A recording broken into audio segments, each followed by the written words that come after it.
संस्कृति संज्ञान संस्था एवं हिंदू अध्ययन केंद्र दिल्ली विश्वविद्यालय द्वारा दिल्ली विश्वविद्यालय के कॉन्फ्रेंस हॉल में 23 अगस्त 2024 को एक दिवसीय संगोष्ठी मानवता के लिए श्री रामचरितमानस का आयोजन किया गया। इस संगोष्ठी के विशिष्ट अतिथि प्रोफेसर बलराम पानी जी, जो डीन ऑफ कॉलेज हैं दिल्ली विश्वविद्यालय के,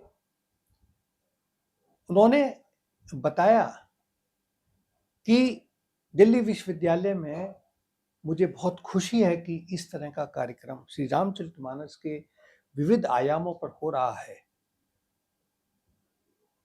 रामचरितमानस के विविध आयामों पर लिखी गई पुस्तक मानस के मोती भी बहुत ही प्रशंसनीय पुस्तक है, क्योंकि इसमें श्री रामचरितमानस के विविध आयामों जैसे छात्र कैसे उससे मैनेजमेंट की सीखें, कैसे नीति शास्त्र सीखें, कैसे स्वास्थ्य लाभ सीखें, कैसे उससे प्रेरणा सीखें, ऐसे अन्य अनेक आयामों को वो कैसे रामचरितमानस से सीख सकते हैं। उन्होंने कई सारे ऐसे प्रसंग भी दिए, कई सारे ऐसे उदाहरण भी दिए, जिसके द्वारा उन्होंने बताया कि रामचरितमानस छात्रों के शारीरिक, मानसिक, मनोवैज्ञानिक विकास के लिए कितनी लाभदायक है। इस वीडियो को आप पूरा देखें, बहुत ही ज्ञानवर्धक है। धन्यवाद। आप सभी को मेरा नमस्कार। मंचासीन अतिथिगण, डॉक्टर प्रदीप कुमार सिंघल जी, नेशनल कन्वेनर्स संस्कृत एवं संज्ञान, श्री संतोष तनेजा जी, फाउंडर संकल्प एंड एडवाइजर संस्कृति संज्ञान, श्री अनिल गुप्ता जी, प्रांत कार्यवाह दिल्ली प्रांत, Rashtriya Swayamsevak Sangh, professor Omnath Vimle ji, director centre for Hindu studies, university of Delhi, professor Prerna Malhotra ji, joint director centre for Hindu studies, university of Delhi, professor KP. Singh ji, professor Rajesh ji, professor Rajkumar Bhatia ji and professor N.K. Kakkar ji, and my dear colleagues and friends. आज ये national seminar, national conference on Ramcharitmanas for humanity. हम रामचरितमानस हम सब जानते हैं, ये सनातन धर्म का बहुत अच्छा ग्रंथ है, जो सब मतलब थोड़ा बहुत जानते हैं और पढ़ते भी हैं। तो रामचरितमानस हम पढ़ना क्यों है? सबसे पहले आया कि ये बुक्स तो हम पढ़ना क्यों है। ये रामचरितमानस जो आज की डेट में जो रेलेवेंट है, ये है कि सक्सेसफुल स्टोरी, मतलब कहाँ से कहाँ जाके किसी भी, अभी ये प्रेरणा मालहोत्रा जी ने अभी कहे हैं कि दिल्ली यूनिवर्सिटी का प्रमोशंस और रिक्रूटमेंट का अभी ये सक्सेसफुल स्टोरी बताए। तो इसीलिए हमेशा ये सोसाइटी, ये समाज, हमेशा जो कोई भी चीज़ है सक्सेसफुल होता है, वो समाज उसी को ही आगे प्रेरणा लेता है। और ये रामचरितमानस वही है, मतलब कि उसी का, मतलब कि बहुत सारी 7 कांड रामायण है, लेकिन और किसी कांड को नहीं लेते, सुंदराकांड को लेते हैं और इसको लेते हैं। क्यों लेते हैं, क्यों पढ़ते हैं? इसका कारण यही है कि इसमें सक्सेसफुल ही है, इससे कोई फेल्योर नहीं है। कोई भी काम करे सक्सेसफुल है। यहाँ पर कॉन्फिडेंस बिल्डअप होता है, जो सेल्फ कॉन्फिडेंस बिल्डअप होता है। यहाँ पर कहते हैं रामचरितमानस में हनुमान जी को जामवंत ने उनका कॉन्फिडेंस बिल्डअप करवाया था। तो इसलिए आज की डेट में ये रेलिवेंट है कि आपको सेल्फ कॉन्फिडेंस जो है इसका बिल्डअप करने के लिए आप रामचरितमानस पढ़ना है। भाई, you can do it, you are the bright minds of our country and you can do it, you can achieve it. और आपका विल पावर का आप बढ़ाइए, आप करेंगे।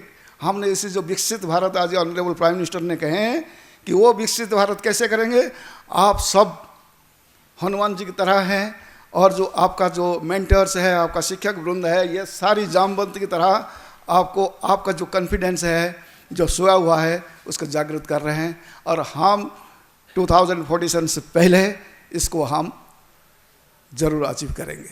और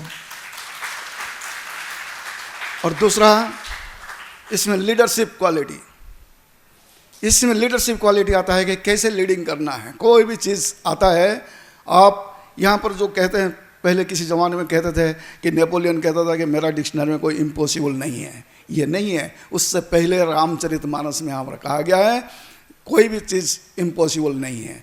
हनुमान जी को कहा गया, उसी टाइम में कोई टेक्नोलॉजी नहीं था, कुछ नहीं था, साइंस ये सब नहीं था, लेकिन फिर भी कहा गया है ये बड़ा समुद्र को पार करना है, करेंगे। वो जो लीडरशिप है कि मैं कर पाऊंगा, मेरा डिक्शनरी में कोई इम्पॉसिबल वर्ड नहीं है, हम वहीं से प्रेरणा लेना चाहिए। नेपोलियन ने क्या कहा था तो बाद की बात है, लेकिन सबसे पहले हनुमान जी ने कहे हैं कि ये 7 समुद्र मैं ही पार करूंगा।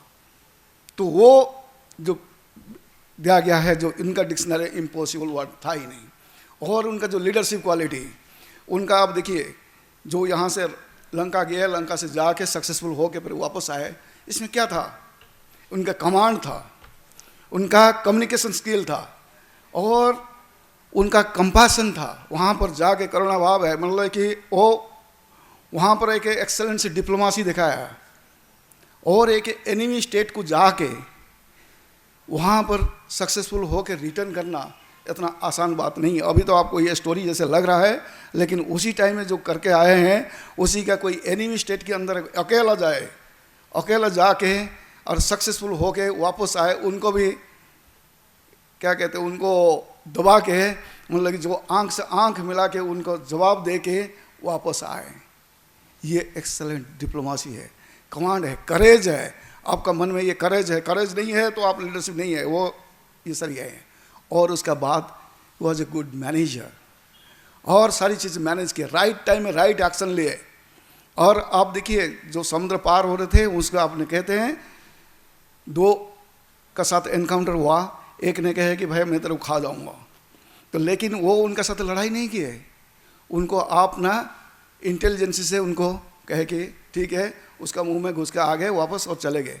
और उसका बाद दूसरा जो साथ है, दूसरा को मारी दिए, क्योंकि वो आप आइडेंटिफाई करना who is wrong who is right, वो आइडेंटिफाई करना ये आपकी काम है। वो कितना मैनेज, मतलब ऐसे किया है कि आइडेंटिफाई किया है कि इसका साथ मैंने अननेसेसरी टाइम वेस्ट नहीं करनी है, मेरे को टाइम बहुत शॉर्ट टाइम है, इसी शॉर्ट टाइम के अंदर मेरा काम करके मैंने वापस आनी है। तो इसलिए कहा किसको मारना है, किसी साथ बुद्धिमत्ता का साथ उसको परास्त करना है, और ये सारी मैनेजर का काम है, और ये सारी काम किए हैं। ये आज की डेट में ये रेलिवेंट है। तो आप रामचरितमानस आप पढ़ेंगे तो आप कहेंगे, और इसमें भगवान राम ने भी कहा है कि आपका पास ताकत होने का बावजूद भी वो रेस्पेक्ट करते थे सबको, each and every person should be respected. ये हमारी संस्कृति है। तो इसीलिए जो समुद्र को मांगे उसको भी रेस्पेक्ट करते हुए, उसको प्रणाम करते हुए रिक्वेस्ट किए, जो नहीं माने फिर जो करना था कर दिए। तो फिर उसका बाद फॉरगिवनेस है, आपका पास जिसका पास ताकत है वो फॉरगिव कर सकता है। तो वो भी हमारा हिंदू संस्कृति सनातन धर्म का ये एक अंग है। तो ये सारी चीज़ें आपने अभी डे टू डे लाइफ में आपने जैसे भी आप हो रहा है, ये सारी की सारी आप रामचरितमानस से आपको मिलेगा। तो इसलिए इसमें आपको अगर शॉर्ट फॉर्म में कहें, confidence build up, leadership quality, managerial capacity, skill, और आपने सक्सेस होने का जो capability, they have improved their capability and increase their capacity, यही है। तो वही रामचरितमानस से मिलेगा। आज की डेट में ये पूरा का पूरा रेलिवेंट है, इसका सिग्निफिकेंस है। आपने उसी हिसाब से, अगर जैसे हिसाब से इंटरप्रेट करेंगे, आपने यहाँ से बहुत सारी पॉइंट्स मिलेगा, बहुत सारी points. Each and every sentence आप पढ़ेंगे बार बार। यहाँ पर देखिए, आप कहते हैं साइंस नहीं है, आपने न्यूटन्स का 3rd लॉ इसमें है। मतलब सेकंड लाइन में जो कहा गया है, जिसी पर्वत का ऊपर रह के वो कूद के ऊपर गए थे, वो नीचे चला गया। Every action has same equal and opposite reaction. वो भी साइंस भी यही है। न्यूटन्स 3rd लॉ, वो आप बाद में कहें, न्यूटन्स 3rd लॉ हमारा वहीं पर है। वो कहा गया ना, वो पाताल तुरंता, जो पर्वत है वो पर्वत का ऊपर जो चढ़ के कूद के गए थे, उसका पाताल को चला गया, मतलब अपोजिट डायरेक्शन में। जो कितना फोर्स लगाए होंगे तो इतना जंप मारने लगे। जो प्रोजेक्टाइल मोशन था हमारा, जो कहते हैं फिजिक्स में, जो लोग फिजिक्स जानते होंगे, जो प्रोजेक्टाइल मोशन है वो हनुमान जी का जो मोशन था प्रोजेक्टाइल मोशन था। मतलब 45 डिग्री एंगल में वो निकले थे, और वो जाके मतलब सटीक जगह पर पहुंचना है, तो इसलिए आपको प्रोजेक्टाइल मोशन में अगर 45 डिग्री से आप प्रोजेक्ट होंगे तो मैक्सिमम दूरी पर तक आप जा सकते हैं। तो वही है, उसका साथ न्यूटन थर्ड लॉ भी अप्लाई हो गया। वो विनय कुमार जी तो चले गए, वो फिजिक्स का प्रोफेसर थे, वो चले गए, और otherwise he could have done all these things. और आपने मेरे को बहुत बुलाया, और समय नहीं है, बहुत संक्षिप्त में जो मेरे मन में था वही बोला। और मैं ये कहता हूँ कि रामचरितमानस तो आपको सबको पढ़ना है। This is a successful story, और हम सारी जीवन में हमको भी सक्सेस होनी है, और इसी देश को भी सक्सेस होनी है, समाज को सक्सेस होनी है।